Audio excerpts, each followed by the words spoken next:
Save Nature TV, news in your pocket. Welcome back and thanks for staying with us. So, we're talking health. You know, we promise to keep you inspired and informed, and health, you know what they say about health. A healthy nation is a wealthy nation. A wealthy people is a healthy people. Now, we're talking the imperative of breastfeeding in early child care from a nurse's perspective. Most of the time we hear these talk about breastfeeding probably from a doctor's perspective or from the mother's perspective, but today we are going to hear it from a nurse's perspective.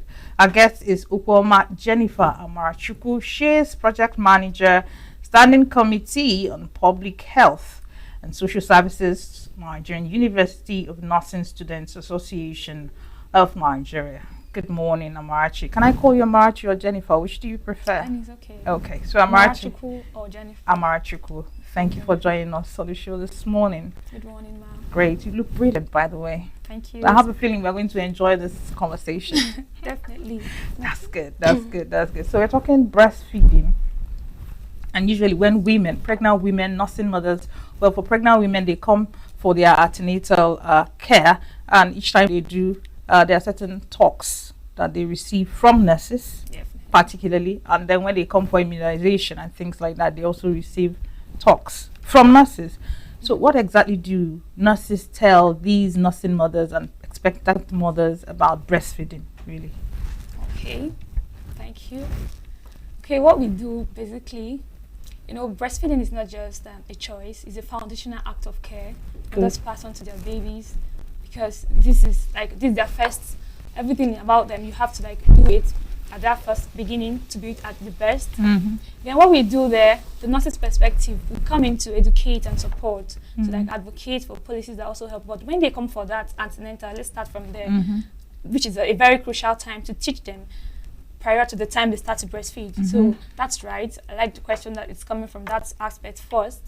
So when they come for antenatal care, what we basically do is, after the prayers, of course we start with prayers, then we go down to we start telling them stuff like, okay, we bring a health talk. It mustn't be about breastfeeding, because they have other things they need to know as expectant mothers.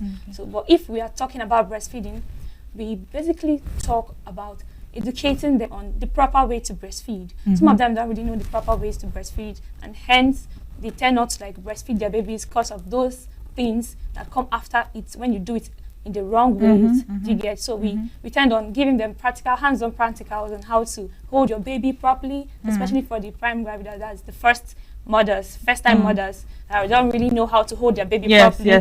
There's actually a proper way to hold the baby so that you don't make the baby's nose be on the breast, and then when the baby is trying to take off the mouth from the breast, from the nipple, which is already blocking the air because it's there on the nose, the baby tends to pull out the mouth, try to put it in again, and all those stuff cause pain to the mothers. They don't really know that is the reason they get that pain. Some of them don't know. So then some think it's just the nipple that the breast milk comes down from. But the last time I checked, my anatomy and physiology of the breast made us understand that there's what we call low blues, and then when it's coming down, they might not really understand this, but people in the health line get to understand it. But then the ampulla of the breast comes closer to the areola, not really the nipple. So when you're only sucking the nipple, the baby is not lashing very well. The baby is not getting enough. Okay, so let me understand this. Everybody understands the nipple, right? Let's try to break down the anatomy. Everybody understands the nipple, but then the areola is the black area surrounding the nipple. That's secular.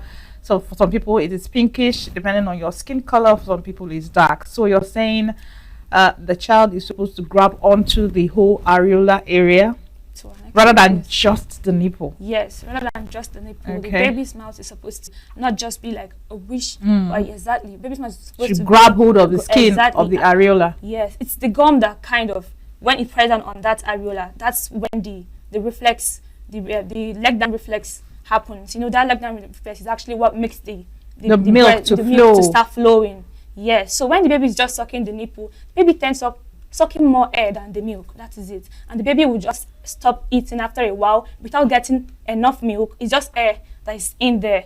After a while, the baby is already crying. Then it's also, you see how it affects you as a mother. You now feel like your baby is making you breastfeed every now and then, but you're not actually giving the baby enough. And watch if you understand this. At intervals, after giving the baby the breast, you should allow the baby to like bulge. Like you hold your baby in an upright position, you will understand. You will get to see the baby bulging. You know, when the baby bulge, okay, sorry to cut you short. I want us to take it in a stepwise fashion. All right, let's try to understand the right way of breastfeeding. Okay. First of all, you'll come at the point where you know your child needs to feed because the child is probably crying, and then how do you hold up that child? One. Secondly, you've already mentioned about the grasping of the areola, the black area surrounding the nipple, not just the nipple. And then how do you know the baby is full? And then what's the last thing you do? You talked about allowing the baby to belch. So I want you to start from the very first, you know, when your baby start crying, what's the positioning, you know, attachments to the areola, and when the baby is done, you know, breastfeeding, how do you get the baby to, you know, belch and things like that? Okay, first of all, you don't really need to wait for baby to cry before you start breastfeeding. You know really? Yes, you don't really need to wait for your baby to start breastfeeding. So at any point, you can just pick up your baby, or when you feel your breasts are full or something like that? No, that can also be applied here, but then there is this, like more like a guideline. You should feed the baby on demand.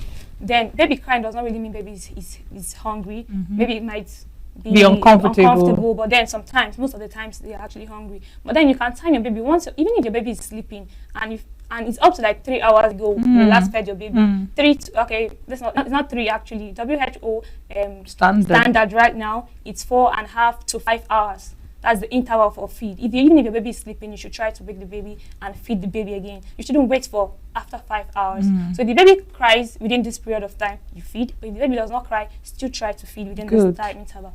Okay, now back to your question.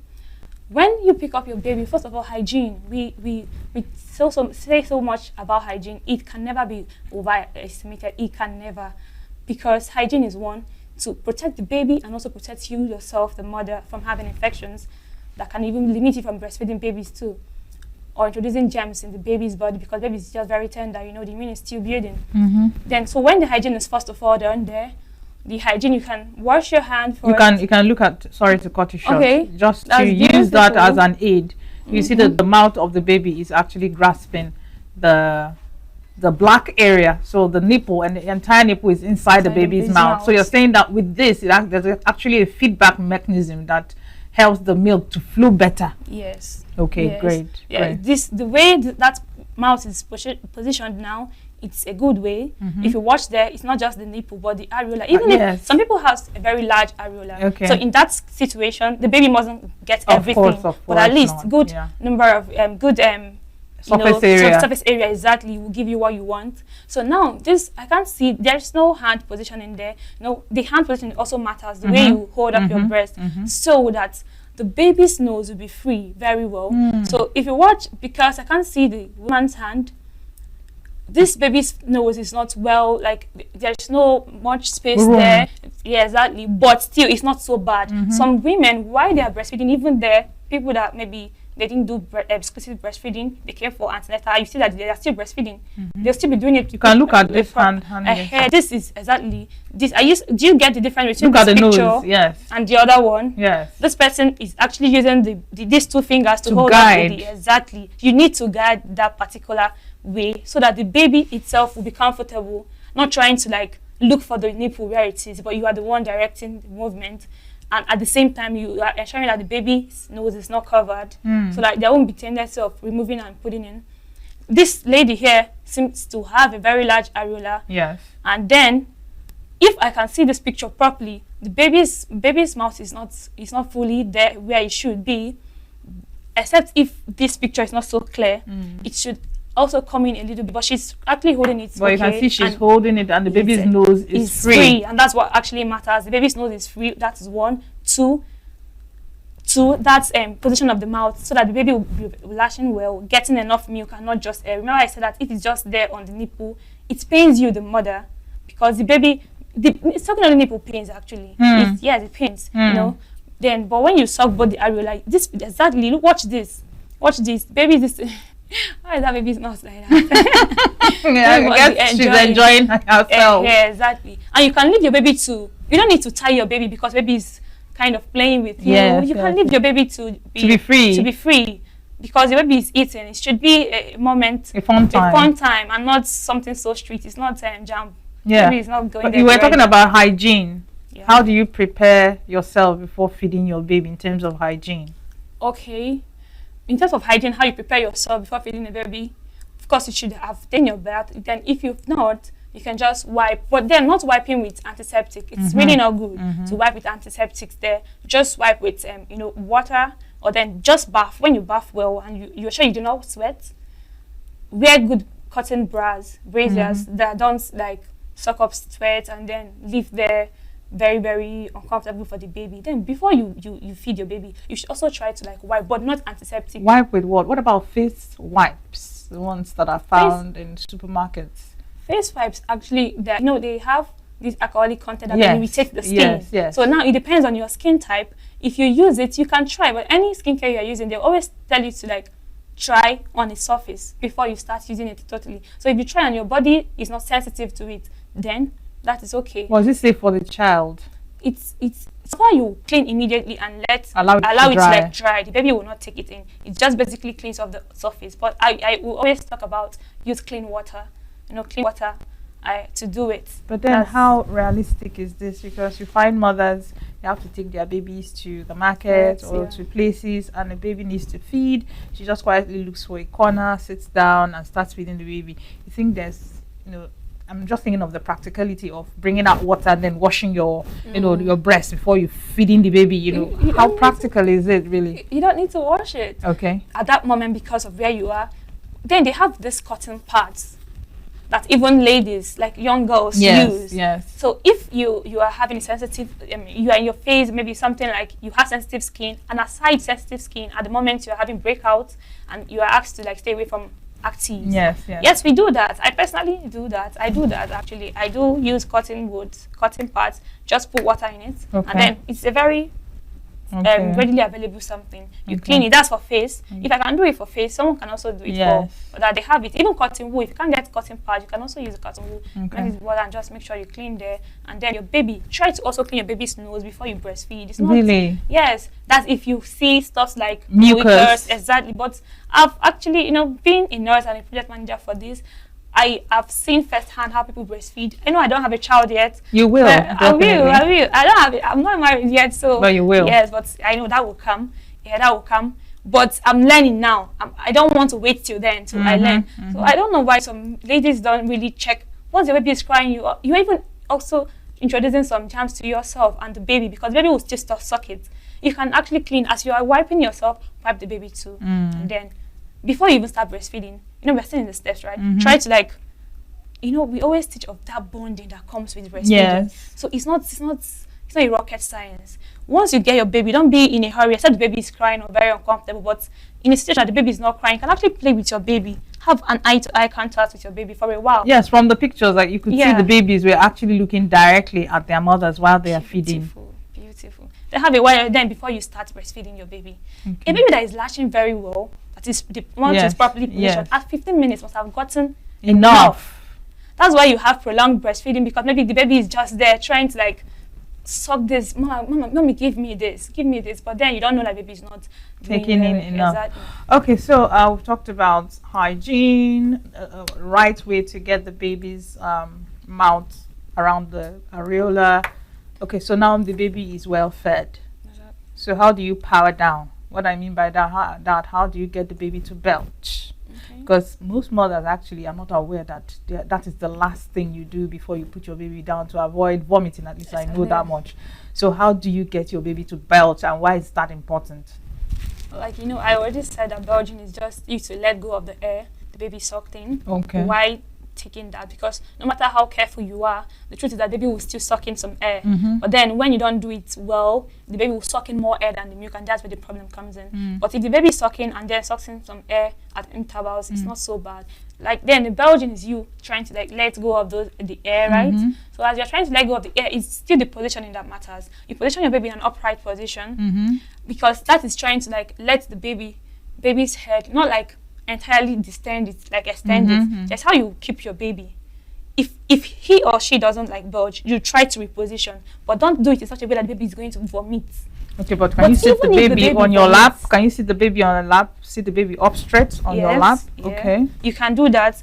You know, if you are lying down to, like, some persons might, because of the issues they had after birth, they might not be in a very stable position to sit up to breastfeed. That's also allowed. So in the situation of like that, your baby cannot actually sit on your laps already now. That's why you have to keep your baby in an upright position. That's if you were on your side while feeding. Then if you are very stable using your seat, you can actually keep your baby on the laps. Then try to, like, I don't have a baby here, but then try to like visualize what I'm trying to say. Once you turn the baby like this, just like you yourself, just after taking Sprite, that's how you feel. Once you do something like this, if you try belch. to like you belch. It's just something like that for the baby. It Just seems try. as though the air is lighter than the milk, so it tries to Exactly. come on top of the milk.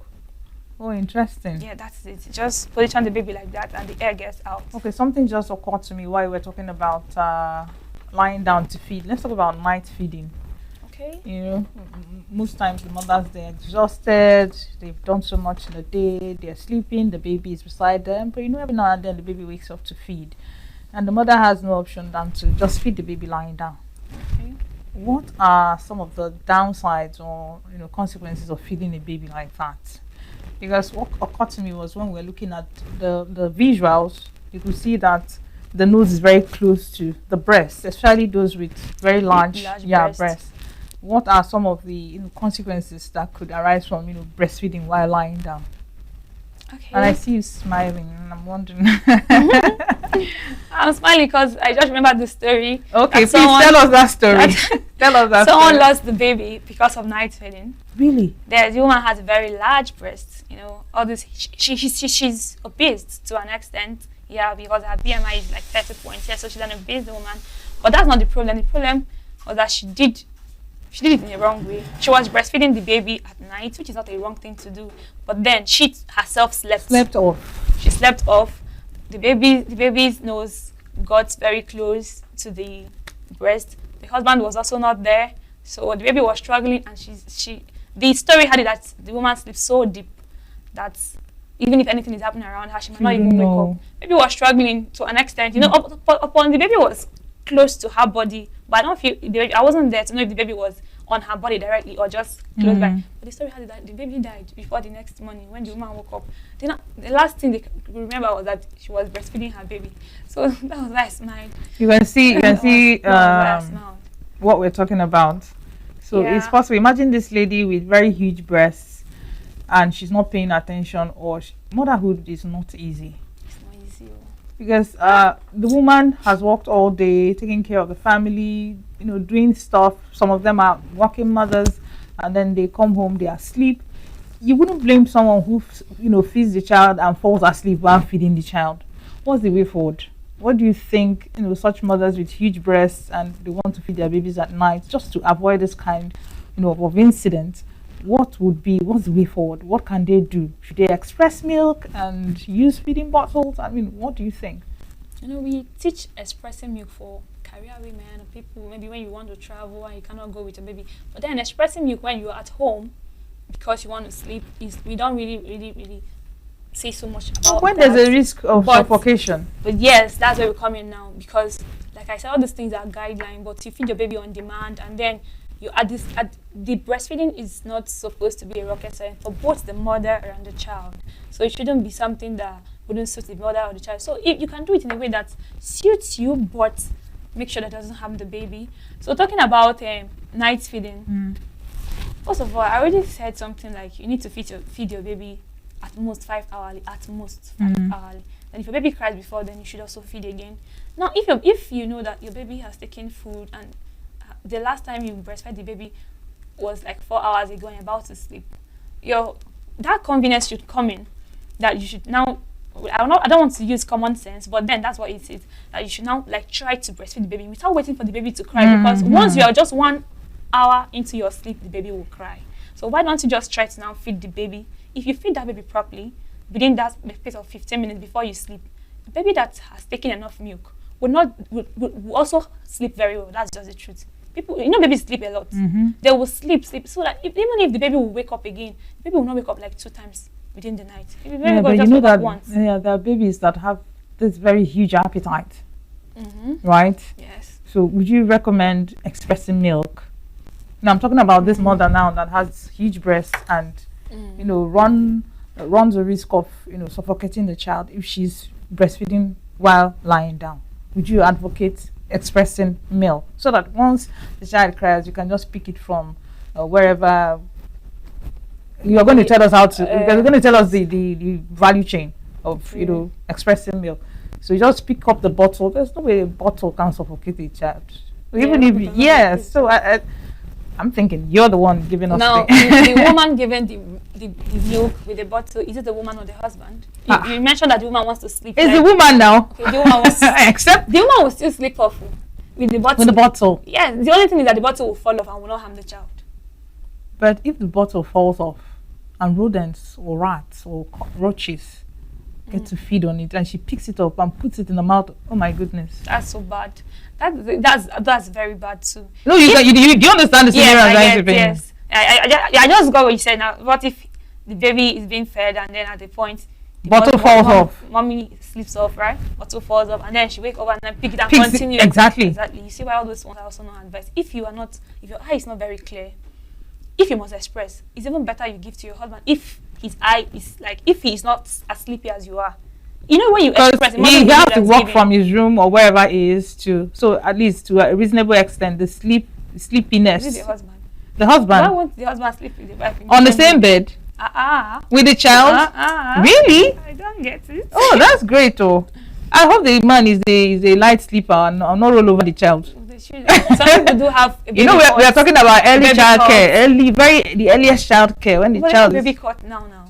Who does they have this space. I think my aunt does. She has something like that. I don't think. But in the West, there's nursery. Like the baby sleeps alone in the West. Yeah, you understand. So you have to come from your room, you and your husband, whoever is his turn. Would you think that's the best? I wouldn't know. It depends on what works. What I know, in traditional African setting is that the woman cares for the child in a separate room, pending when the child is, grown. Rooming in. That's what it's called now. I wouldn't know. Is that a Gen Z term? No, it's not like a Gen Z term. It's not a Gen Z term. Moving on. Yeah, that's what they call it. Okay, so moving on. Let's talk about exclusive breastfeeding. There's really a lot of talk about exclusive breastfeeding. Some mothers will say, some older mothers will be like, which one is that? You not give your children water to drink, And then on the other hand, the scientists and the healthcare professionals saying the breast milk contains all the water that the child needs. What is the most recent, research and about exclusive breastfeeding? Actually, studies has it that breast milk has enough amount of water that the baby needs. If you are embarking on exclusive breastfeeding, water is actually not needed. What are the contents of breastfeeding? There is water there too. Then other stuffs like what's it called, kilocalories and then protein. But yogurt, right? Milkshakes, they have water, but it doesn't really quench the thirst for water. Don't you think the children feel the same way too? Taking just breast milk without water? No, they don't. That's where the difference comes in. Those ones are not as natural as this. They are not. Most of them are not natural. They are made up. You understand? Yeah. Most studies. Check this woman's book, Guideline for Nurses and Midwives. Yes. Margaret Mouse. Okay. Margaret Mouse. If you check her book, that particular textbook, that should be chapter 19, yes, where she's talked about breastfeeding. That particular piece, you see that chapter of that book, it's so interesting. I recommend it for people, mothers, even if you're not a nursing student, you can still read it and just be informed. Gain the information. Yes, informed. So we're talking about the natural stuff, right? The breast milk. Exclusive, yeah. In all the statements made there, you will not get to see where they say this milk is exactly the same thing as breast milk. It's almost, it's close to. In terms of similar constituency, yes. Yeah. None of them is a best alternative to breast milk. None of them equals to breast milk. That is where the difference comes in. Baby does not feel exactly the same way after taking yogurt, the same way it feels after taking breast milk. It's not the same. Yeah, when I was growing up, I was thinking after giving breast milk, well, I'm not the last one, I'm not the first one too. So I wasn't opportune to see a lot of my siblings being breastfed. Most of the things I know are within the course of my education and then my cousins. You get that. After breastfeeding my cousin, I feel like, Mommy, give your baby water. I said, what is that? Water is already there. I didn't understand it. But now I do better. There is water in the breast milk. The baby does not need it if you are doing exclusive breastfeeding. Because the water you are giving the baby, what's the reason for exclusive breastfeeding actually? We are trying to protect the baby from infections, right? We're trying to boost the immune. Now this water you're introducing, Nigeria now. One is that our water is, we are still on that. Yeah, but there are ways to keep water clean. But my question to you now is, if you indeed give water to a child who is being breastfed, are there consequences, like dire consequences? It is no longer exclusive breastfeeding. There's no consequences, but just know that you're no longer doing exclusive breastfeeding. You've already stepped out of the exclusive, but there are no serious consequences. In as much as if you are very sure that the water you are giving the baby, it's very safe. Yes, that there are no germs. It will not do anything to the baby, but you are no longer doing exclusive breastfeeding. Okay, finally, because we are out of time, is there any longitudinal research that shows that exclusively breastfed babies do well generally in life more than, those who drank water and cow milk and things like that, and yes, actually, studies have it that breast milk has breast milk has fatty acids. That's one of the constituents, and then fatty acids helps in increasing the IQ. Brain power. Yes, so that's basically that's the one we have. That's the evidence-based this thing. We always know that when you breastfeed your baby, the baby is going to be more intelligent. But then I had to go further to what is that makes that breastfeed. So I got to learn that the fatty acids there help the brain development, which helps the IQ. So that's one of the links between babies being breastfed and then bottle-fed babies, the different IQs there. All right, thank you, Ukoma Jennifer Amarachi. We're going to have you back here because I need you to also talk about what's the word now about breastfeeding. There's another angle I wanted you to come through, but we have run out of time. Imperative of breastfeeding in early child care and nurses' perspective. I'm sure you gained a lot of insight into breastfeeding, especially latching. You called it latching, how your child gets to fix his or her mouth around your areola. Your areola is the black area surrounding your nipple. Thank you so much, Amarachi, Jennifer, for your time. I enjoyed talking with you. Thank you so much. Thank you so much. Okay, don't go anywhere. New Day continues after now. With a population of about 36 million people, the Southeast is awash with stories. Every day on Southeast News, we tell the peculiar story of the Southeast people. Our Southeast should be the Silicon Valley of Nigeria. Their successes, achievements, and daily challenges. Do you have a Southeast story to share? Community achievements and challenges, completed and uncompleted projects, bad roads, water scarcity, erosion, flooding, insecurity, or even disagreements? Bring it on to Southeast News. On Southeast News, no story is too big or too small. Southeast News. Let's tell our story. Showing on Signature TV every weekday at 4 p.m. WAT, 1600 hours GMT.